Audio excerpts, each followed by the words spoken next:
ये जो जमीनें हैं, जिन जमीनों को सरकार कह रही है कि पंचायती जमीन है, इनका ओरिजिन क्या है? ये कहाँ से आई पंचायत के पास? पैर मतलब जहाँ पे फसल की कटाई के बाद गेहूं डालते थे, हार्वेस्टिंग के बाद जब अनाज निकाला जाता था। आजकल तो थ्रेशर आ गए हैं, पहले थ्रेशर नहीं थे, बैलों से गाई करके तब होते थे। ठीक है। तो उन जमीनों पर अपनी काश्त करते, अपना पैर डालते थे, बिटोड़ा कोरडी आदि डालते थे। उन लोगों को इस बात का कभी पता नहीं चल पाया कि ये जमीन ये इसकी मलकियत पंचायत के नाम होगी। शहर के लिए तो मास्टर प्लान बना दिया कि भाई यहाँ तो ट्रांसपोर्ट का होगा, यहाँ डेयरी का होगा, यहाँ जो है ना रेलवे स्टेशन होगा, यहाँ बस स्टैंड होगा, यहाँ रेजिडेंशियल सेक्टर होगा, यहाँ काठ मंडी होगी। गांव के आदमी, मैं ये कहता हूँ कि गांव कृषि आधारित है, गांव की अर्थव्यवस्था। हाँ।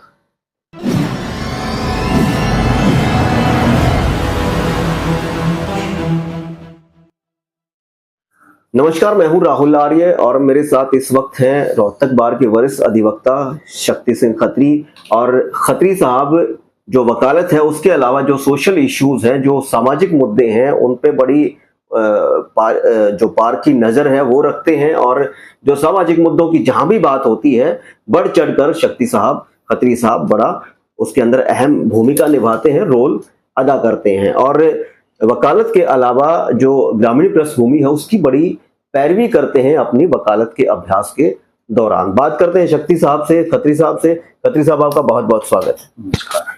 खत्री साहब, एक अभी लेटेस्ट इशू है, सरकार की ओर से एक लेटर इशू हुआ है, जारी हुआ है, गांव के अंदर जो बेदखली की जो कार्रवाई है उसको लेकर जी, कि जितने भी जो पंचायती जमीन पे जिन लोगों ने कब्जे कर रखे हैं उन लोगों के कब्जे छुड़वाए जाएं और फिर वो जो जमीन है, जो पंचायती जमीन है, उसको साफ किया जाए, क्लीन किया जाए। जी। उसको लेकर आप क्या कहेंगे? जी, अभी मेरी नॉलेज में भी ये आया है, 26/6 को ही हरियाणा सरकार ने ये पत्र जारी किया है और इसमें हरियाणा के जिला स्तर के सभी अधिकारियों को और हर जिले के उपायुक्त को ये दिशा निर्देश दिए हैं कि DDPO ji SDM, BDPO, DDPO, LO panchayat को सभी को ये दिशा निर्देश जारी किए हैं कि ग्राम पंचायत की जो भी सामलात भूमि है उस पर कब्जा कार्रवाई करते हुए अवैध कब्जे हटवाए जाएं और पहले तो निशानदेही करवाई जाए और उस बारे में उसके बाद अगर कोई अवैध कब्जा पाया जाता है तो उसकी कब्जा कार्रवाई कानूनी तरीके से करके और विस्तृत रिपोर्ट हर महीने की 10 तारीख तक चंडीगढ़ भेजनी है जिला उपायुक्त को। ठीक है। ये आदेश अभी जारी हुए हैं। मेरा ये मानना है कि ये इसमें कहीं ना कहीं प्रैक्टिकल प्रॉब्लम्स आएंगी। सबसे बड़ी बात तो ये है कि ये एक पक्षीय बात, ये सरकार का पक्ष है। जब मौका पर आएंगे तो बात तो बहुत आएंगी। सबसे पहली बात तो ये आएगी कि जो आदमी कब्जा में वहां बैठे हैं उनके पुनर्वास का क्या हुआ। ठीक है। ये जो जमीनें हैं, जिन जमीनों को सरकार कह रही है कि पंचायती जमीन है, इनका ओरिजिन क्या है? ये कहाँ से आई पंचायत के पास? ये वो जमीनें हैं जो 1950 में 1950-52 के आसपास चंडीगढ़ से एक पत्र जारी हुआ कि जितनी भी ठोला सामलात जमीनें हैं, मतलब जो पंचायत के रिकॉर्ड में पंचायत की जमीन है, उसको पहले बोलते थे ठोला सामलात। वो ठोला सामलात जमीनें होती थी और वो ठोले के जो हिस्सेदार होते थे ना, उन लोगों की गांव में जो कृषि भूमि और लाल डोरे के जो दायरा था उसके बीच में सामलात जमींदार काश्तकार जो लोग थे वो छोड़ देते। अगर ठोला सामलात को थोड़ा सा और बारीकी से समझिए, बहुत सारे लोग हैं जो ठोला का मतलब नहीं समझते होंगे, उसको कैसे समझाएंगे? उस लोकेलिटी के जो एक गांव को अलग अलग ठोड़ों में बांट दिया जाता था, मतलब ग्रुप, मोहल्ले, आप उसको मोहल्ला मान सकते हैं।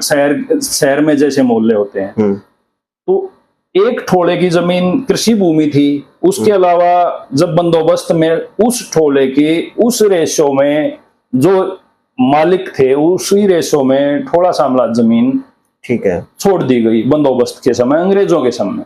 ठीक है।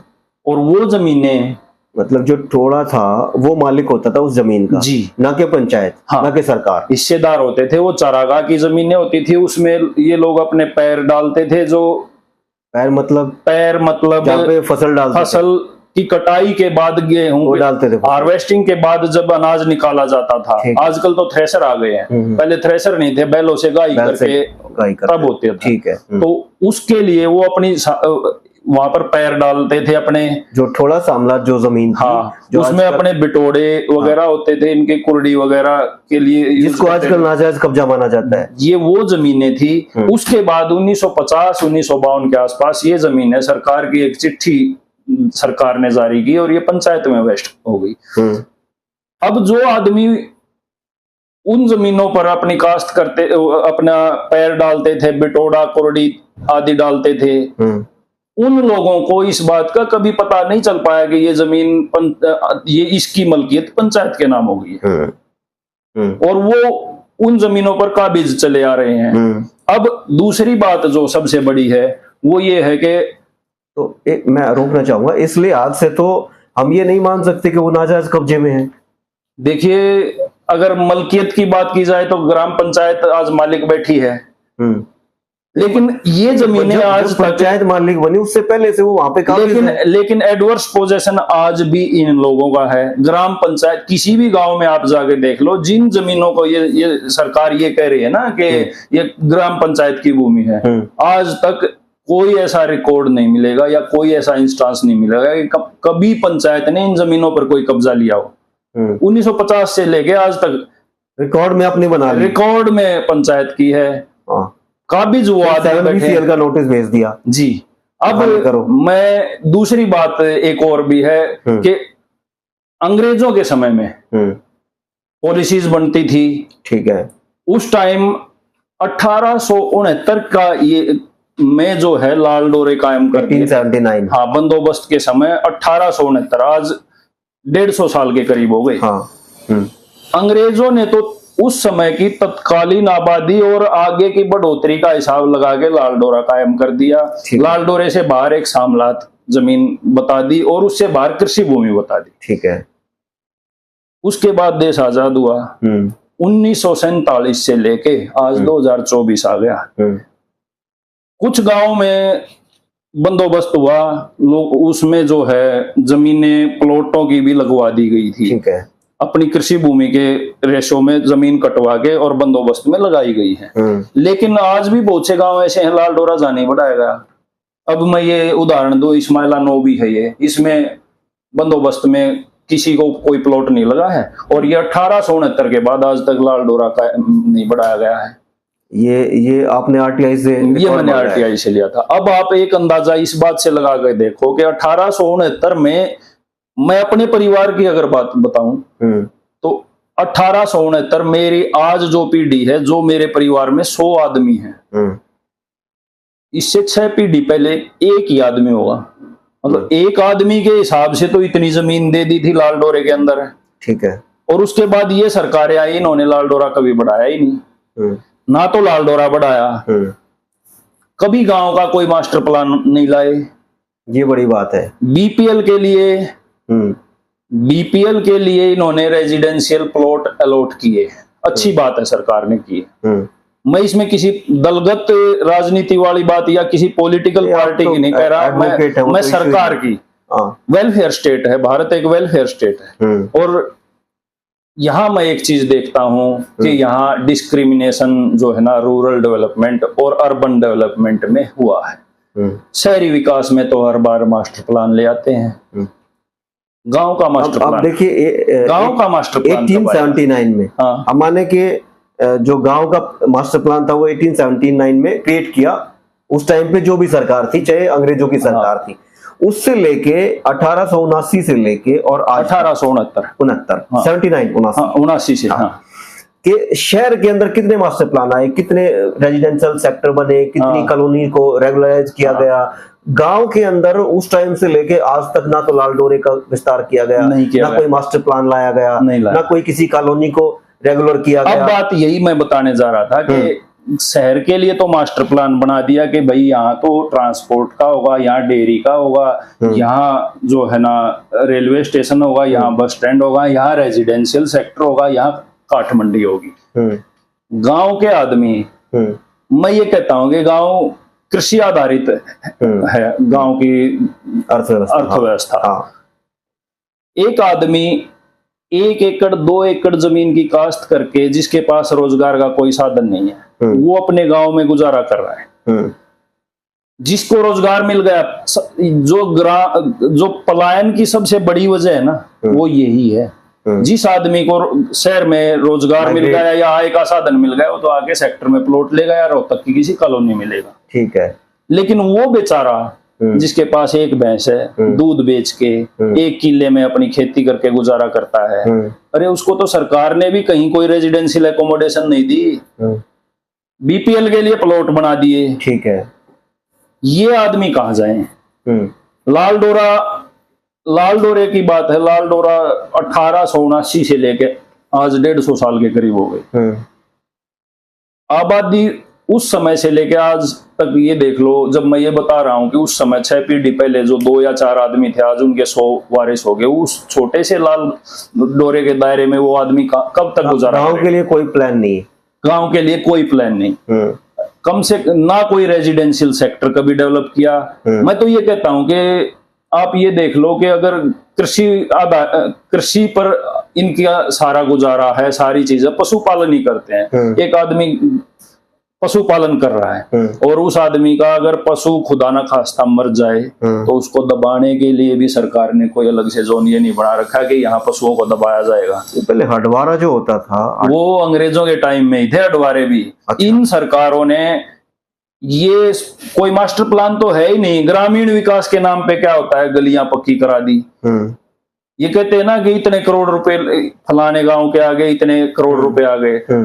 उस रुपए का प्रयोग कहाँ का होता है? गऊ घाट बना दिया, चौपाल बना दी, गली पक्की कर दी। ठीक है। इसके अलावा जो बेसिक रिक्वायरमेंट है वो तो रेजिडेंशियल एकोमोडेशन की है, जिसकी और किसी सरकार ने, अब ये कह देते हैं बीपीएल के प्लॉट काट दिए। अरे बीपीएल के तो काट दिए, जिस आदमी का जो लाल डोरे से बाहर, जिसके पास कोई साधन नहीं था, और दूसरा वो दायरा इतना संकुचित हो गया कि उससे बाहर निकल के जाएगा तो इसी पे आएगा जिसको ये बेदखल करने की कह रहे हैं। और जब सरकार इनको बेदखल कर रही है तो सबसे पहला प्रयास सरकार का ये नहीं होना चाहिए था कि पहले इनके पुनर्वास के बारे में सोचे? ये आदमी कहाँ जाएंगे? इनके पास गांव में ले देकर सिर्फ एक ये वो मकान है जिसको सरकार ये कह रही है कि ये अवैध कब्जा है। इसके बाहर अगर जाएंगे तो खेत है। खेत गांव से 3 किलोमीटर 2.5 किलोमीटर दूर अकेला खेत है। पहली बात तो कानूनन भी खेत में रिहायशी मकान बनाकर रहना वर्जित है। उसके लिए सीएलयू की प्रक्रिया है, वो भी बड़ी जटिल है। दूसरा, खेत में सुरक्षा की दृष्टि से कौन सा आप ये मानते हो कि उचित है?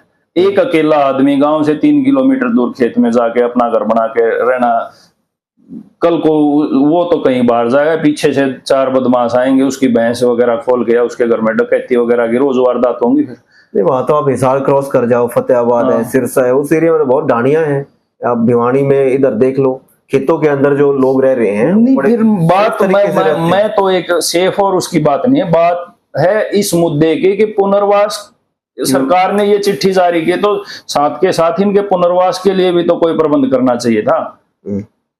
ये आदमी कहाँ जाएंगे? सबसे पहले तो मेरा कहना यह है कि इनके पुनर्वास पे कोई बात हो, उसके बाद ये चीज आगे आए। चलो सारी बात एक तरफ है, मगर जो नाजायज कब्जे हटवाने की बात है उसको गलत कैसे ठहराया जाए? मैं गलत और सही की बात नहीं कर रहा, मैं उसको गलत नहीं कह रहा, लेकिन नाजायज कब्जा जिस आदमी के पास एकमात्र आसरा है, आप नाजायज कब्जा हटा दो, ठीक है, कोई बात नहीं, लेकिन ये आदमी कहाँ जाएगा? इसका क्या, ये भारत एक कल्याणकारी राज्य है, वेलफेयर स्टेट में क्या सरकार का ये दायित्व नहीं है कि जो आदमी बेदखल होगा, बेघर कर दिया जिस आदमी को, उसके लिए कोई तो आसरा हो? आप एक बात बताइए, अब यहाँ डिस्क्रिमिनेशन की बात मैं ये कहता हूँ कि शहर और गांव के बीच में इतना पक्षपात क्यों है?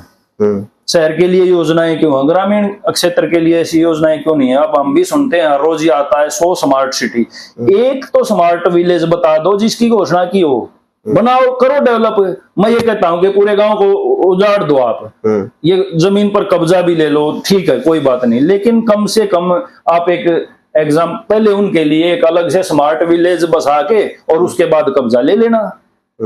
वो हमारे जो प्रधानमंत्री जी हैं उनका सपना भी साकार हो जाएगा। वो कहते हैं कि स्मार्ट सिटी कहते हैं ना, एक स्मार्ट विलेज बसाओ। 100 स्मार्ट सिटी बसाने की बात कर रहे हैं, एक स्मार्ट विलेज बसा दो, उसके बाद बेदखल कर देना। इन लोगों के लिए एक गांव बसाओ पहले। चलिए, ये तो समस्या है जी, इसका समाधान क्या हो? मेरा मानना तो यही है कि पहले इनके पुनर्वास की बात हो, उसके बाद, और दूसरी बात, सबसे बड़ी बात जो है, सिर्फ पुनर्वास से काम नहीं चलेगा।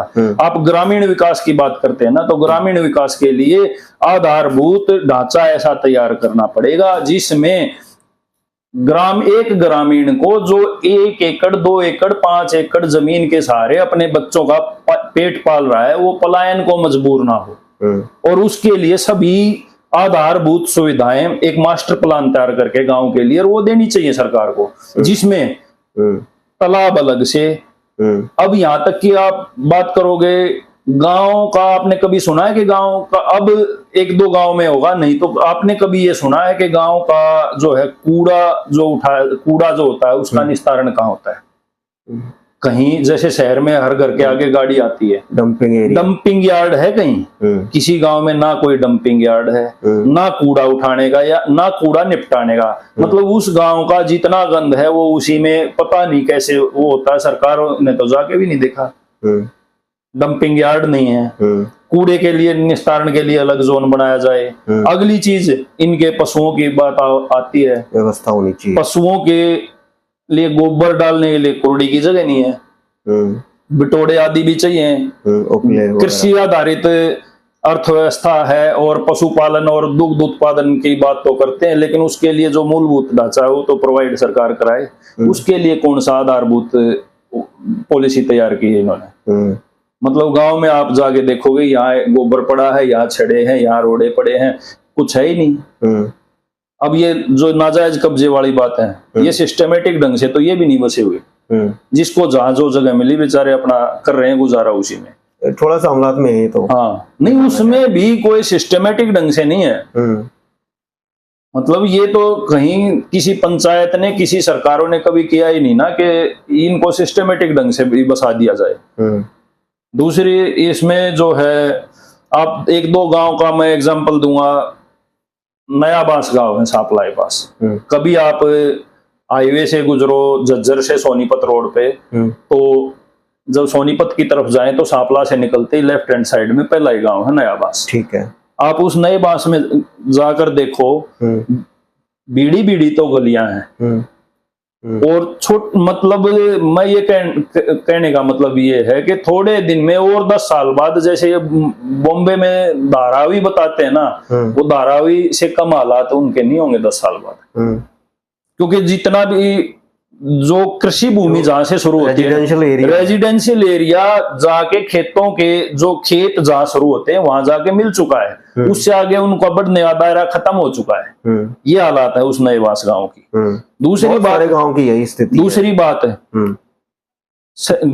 शहर में अवैध कॉलोनियां काटी जाती हैं, उनको रेगुलराइज करा दिया जाता है। गांव में तो ये चीज भी नहीं है। मान लिया वो खेतों में जाके 10 गांव के साथ लगते खेत में कोई कॉलोनी बना ले, वहां प्लॉटिंग कर दें, उनको भी रेगुलराइज नहीं किया करने का आज तक सुना है कि गांव की कोई कॉलोनी कटी और वो रेगुलराइज हो गई हो। पहली बात तो जिसके गांव के साथ लगता खेत होगा वो बेचेगा ही नहीं, क्योंकि उसका गुजारा ही उस कृषि भूमि से है। तो सबसे बड़ी समस्या गांव के लिए आवास की है। आवास के अलावा कूड़ा कहाँ डाले, अपने ट्रैक्टर बुग्गी आदि कहाँ खड़े करें, पार्किंग जोन नहीं है।